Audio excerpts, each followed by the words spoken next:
மொத்தம் 18 நாட்கள் நடைபெற்றதுதான் குருஷேத்திர போர். அந்த போரில் அது 14வது நாள். அன்று அதிக எண்ணிக்கையில் கௌரவர்களை கொன்று குவிப்போம் என உறுதி எடுத்துக் கொண்ட பெண் பாண்டவர்களின் கால்கள் பாசறையை விட்டு வெளிநடந்தன. அவர்களை வீரத்திலகமிட்டு வழி அனுப்பி வைத்தாள். வெற்றி கிட்டிய பின் தான் தலைமுடிவேன் என்ற சபதத்தின்படி தலைவிரி கோலமாக இருந்த பாஞ்சாலி பார்த்து கொண்டிருக்கும் போதே அவள் வழிபடுகிற கண்ணன் அர்ஜுனனின் தேரில் சாரதியாக தாவியேறி அமர்ந்தான். புல்லாங்குழல் வாசிக்கும் கண்ணனின் தாமரை பூக்கரங்கள் நல்லவர்களை வாழ வைத்து அல்லவர்களை அழிப்பதற்காக தேர்குதிரைகளில் லகானை சடார் என்று கையில் பற்றி கொண்டன. பீமன் தன் தேரில் ஏறி அமர்ந்தான். மற்றவர்களும் அவரவர் தேரில் அமர்ந்து போர்க்களம் நோக்கி புறப்பட்டார்கள். அந்த தருணத்தில்தான் பாஞ்சாலியிடமிருந்து அந்த விசித்திரமான வினா கண்ணனை நோக்கி புறப்பட்டது. கண்ணா, எல்லாம் தெரிந்த எம்பெருமானே, அனைத்து செயல்களையும் நடத்தும் ஆதிநாயகனே, இந்த யுத்தம் முழுவதையும் நீயே நடத்துகிறாய் என்பதை நான் அறிவேன். கொல்பவனும் நீ, கொல்லப்படுபவனும் நீ, வெல்பவனும் நீ, வெல்லப்படுபவனும் நீ. சொல், இன்று யார் யாரால் கொல்லப்படுவார்கள்?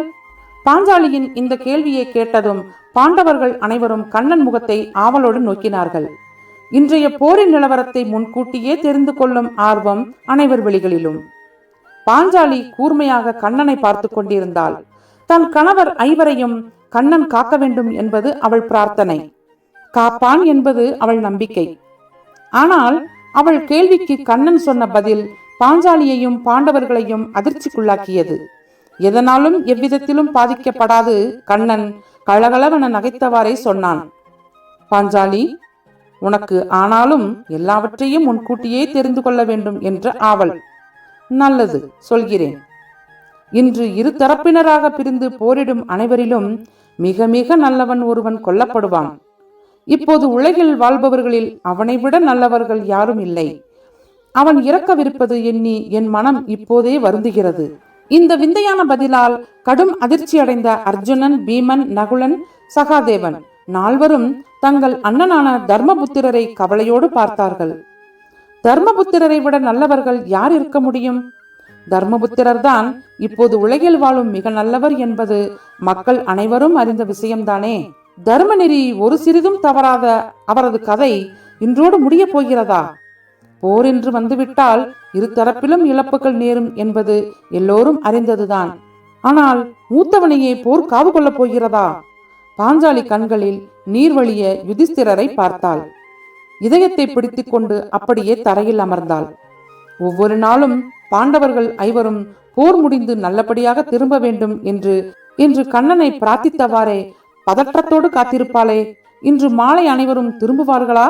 இல்லை நால்வர் மட்டும்தானா? தன் பதிலால் ஏற்பட்ட பின்விளைவு எதையும் பொருட்படுத்தாத கண்ணன் குதிரைகளில் லகானை சுடுக்கினான். அர்ஜுனனின் தேர் போர்க்களம் நோக்கி பாய்ந்தது. யுதிஷ்டிரரின் தேர் எல்லா தேர்களுக்கும் முன் செல்ல அடுத்தடுத்து அதை தொடர்ந்து 4 தேர்களையும் பார்த்தவாறு கன்னத்தில் கண்ணீர் வழியே அமர்ந்திருந்தாள் பாஞ்சாலி. அவள் இதயம் வெடித்துவிடும் போல் இருந்தது. கையில் கதாயுதத்தோடு களத்தில் இறங்கிய பீமன் தன்னுடன் போர் தொடுக்க முன்வந்து நின்ற விகர்ணனை பார்த்து கடுமையாக எச்சரித்தான். விகர்ணா, என் முன் வராதே, தள்ளிப்போ. நான் உன்னை கொள்வதற்காக களத்தில் இறங்கவில்லை. உன் இரு அண்ணன்களான துரியோதனன், துச்சாதனன் இருவரையும் வதம் செய்ய வந்திருக்கிறேன். அவர்கள் இருவரின் குருதியையும் கலந்து கூந்தலில் பூசி குளிப்பேன் என சபதம் செய்திருக்கிறாள் பாஞ்சாலி. மேகம் போல் அடர்ந்த அவள் கூந்தல் முடியப்படாமல் இருப்பதை எத்தனை நாட்கள் நான் பார்த்து கொண்டிருப்பது? இன்று என் கையில் உள்ள கதையால் உன் அண்ணன்கள் இருவரின் கதை முடிய வேண்டும். பாஞ்சாலி தன் கூந்தலை முடிய வேண்டும். குறுக்கே வராதே, வழிவிடு. பீமனின் வீராவேச பேச்சை கேட்டு விகர்ணன் கடகடவென்று நகைத்தான். ஏன் பீமா, என்னை வென்று விட்டு அவர்களை வெல்ல இயலாதா? என்னை வெல்ல முடியாது என்று பயமா? பயமா எனக்கா? அதுவும் உன்னை பார்த்தா? நல்ல வேடிக்கை. அச்சத்தால் அல்ல, உன் மேல் கொண்ட அன்பால் உன்னை கொல்ல என் கதாயுதம் விரும்பவில்லை. நான் உன்னை கொல்ல முயன்றாலும் கூட என் கதாயுதம் என்னை தடுத்து விடுமோ எனத்தான் அஞ்சுகிறேன். அன்று நீ நடந்து கொண்ட முறையை என்னோடு என் கதாயுதமும் அல்லவா பார்த்து கொண்டிருந்தது. என்னை போலவே அதற்கும் உன்மேல் அன்பும் மரியாதையும் உண்டு. போ, தப்பி பிழைத்து போ. விகர்ணன் மீண்டும் நகைத்தான். பீமா, என்று என்ன நடந்தது? எதை பற்றி பேசுகிறாய் நீ? உன் கதாயுதம் என்மேல் அன்பு செலுத்த வேண்டிய அவசியம் என்ன? விகர்ணா, மீண்டும் மீண்டும் சொல்கிறேன், வீண்வாதத்தில் இறங்காதே, பிழைத்து போ. உன்னை கொல்ல என் மனம் விரும்பவில்லை. கௌரவர்கள் 100 பேரில் நீ மட்டும் தப்பி பிறந்தவன். அன்று கௌரவர் சபையில் பாஞ்சாலியை உன் அண்ணன் துச்சாதனன் துகிலுரிய எத்தனித்தானே? அப்போது மெஞ்ஞானியான பீஷ்மர் கூட வாயை மூடி மௌனியாகத்தானே இருந்தார். அதர்மம் தலைவிரித்தாடிய அந்த சந்தர்ப்பத்தில் தர்மத்தின் பக்கம் நின்று குரல் கொடுத்தவன் நீ மட்டும்தான். அநியாயம் நடக்கிறது, நிறுத்துங்கள் என்று அறை கூவியவன் நீ ஒருவன்தான். கண்ணன் மட்டும் பாஞ்சாலிக்கு அருள் புரியாதிருந்தால் அன்று அவள் நிலை என்னவாக இருக்கும்? பெண்களை மானபங்கம் செய்ய முயல்வது கண்டு பதபதைத்த உள்ளம் உன் உள்ளம். நாங்கள் ஐவரும் கையாளாகாதவர்களாக இருந்தோம். ஆனால் நீ உன்னணி எதிரணி என்று பார்க்கவில்லை. பாஞ்சாலியின் பொருட்டாக நீ குரல் கொடுத்தால் அது உன் அண்ணன் துரியோதனனுக்கு உகப்பாக இராது என்பதையும் நீ யோசிக்கவில்லை. அறத்தின் பக்கமே நின்றது உன் மனம். ஒரு பெண்ணுக்கு நேரும் அவமானம் கண்டு துடித்தது உன் நெஞ்சம். அந்த உயர்ந்த நெஞ்சை என் கதாயுதம் கொல்ல விரும்பவில்லை. தயவு செய்து தள்ளிப்போ, அல்லது இன்னொரு யோசனை சொல்கிறேன், அதை கேள். அதென்னப்பா இன்னொரு யோசனை? அதையும் தான் சொல்லேன், கேட்போம். நீ எங்களுடன் சேர்ந்து விடு. பாண்டவர்கள் உன்னையும் சேர்த்து 6 பேராக இருந்து விட்டு போகிறோம். உனக்கும் அரசு வழங்கி முடிசூட்டுகிறோம். பாஞ்சாலியின் மானத்தை காக்க குரல் கொடுத்த உன் தலையில் முடிசூட்டி பார்க்க விளைகிறது என் மனம். என் விருப்பத்தை நிறைவேற்று. விகர்ணன் நகைத்தான். பீமா, நான் அறவழியில் நிற்பவன் என்று சொன்னாயே, அது உண்மைதான். அன்று மட்டுமல்ல, எப்போதும் அறத்தின் வழியில் தான் நிற்பேன். அன்று பெண்ணின் மானம் சூறையாடப்படும் நிலையில் அதன் பொருட்டு எடுத்து குரல் கொடுப்பதை அறம் எனவே எதிர்த்து குரல் கொடுத்தேன். இன்று யார் தரப்பில் நியாயம் இருந்தாலும் நான் சார்ந்திருக்கும் என் அண்ணன் தரப்புக்காக நான் போரிடுவதே நியாயம். வெறும் மகுட ஆசைக்காக என் அண்ணனை விட்டு விலகி விடுவேன் என்றா நினைத்தாய்? என்னை தாண்டித்தான் நீ துரியோதனனை அடைய முடியும். இயலுமானால் என்னை நோக்கி உன் கதாயுதத்தை பிரயோகித்துப்பார். வீண் பேச்சை வீரர்கள் விரும்புவதில்லை. அவர்கள் செயல்படுபவர்கள். நீ வீரன் என்றே நான் நம்புகிறேன். விகர்ணனின் துடுக்கான பேச்சு பீமனுக்கு கடும் சீற்றம் விளைவித்தது. தேரில் இருந்து குதித்து பாய்ந்து சென்று விகர்ணனை தாக்கலானான் பீமன். உக்கிரமான போர் நெடுநேரம் நடைபெற்றது. ஒரு மாபெரும் வீரனுடன் போர் புரிகிறோம் என்பதை பீமனின் மனம் உணர்ந்தது. அது மட்டுமல்ல, அறத்தின் வழியே வாழ்பவர்களை வெல்வது சுலபமல்ல என்பதையும் அவன் மனம் புரிந்து கொண்டது. மனமே இல்லாமல் தன் கதாயுதத்தால் ஓங்கி விகர்ணனை அறைந்தான் பீமன். தர்மத்தின் வழியிலேயே நின்று அவன் முகத்தில் பொன்முறுவல் படர்வதையும் சிரித்துக் கொண்டே அவன் மரணத்தை வரவேற்பதையும் பார்த்து வியந்தது பீமன் மனம். விகர்ணனின் உயிர் பறவை விண்ணில் பறந்தபோது பீமன் உள்ளம் இனம் தெரியாத சோகத்தில் ஆழ்ந்தது.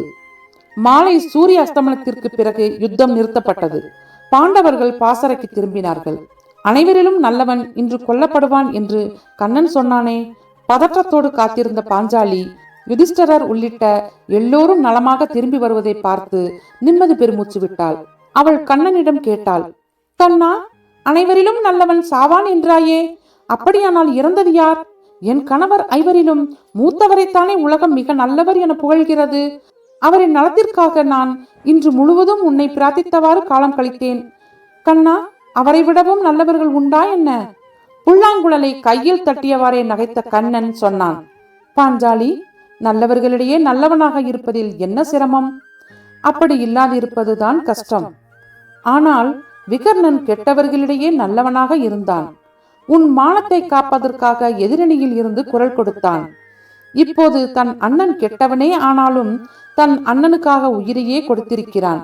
மகுடாசை கூட அவன் மனத்தை மாற்ற முடியவில்லை. தான் இறப்போம் என்று தெரிந்தே இறந்திருக்கிறான்.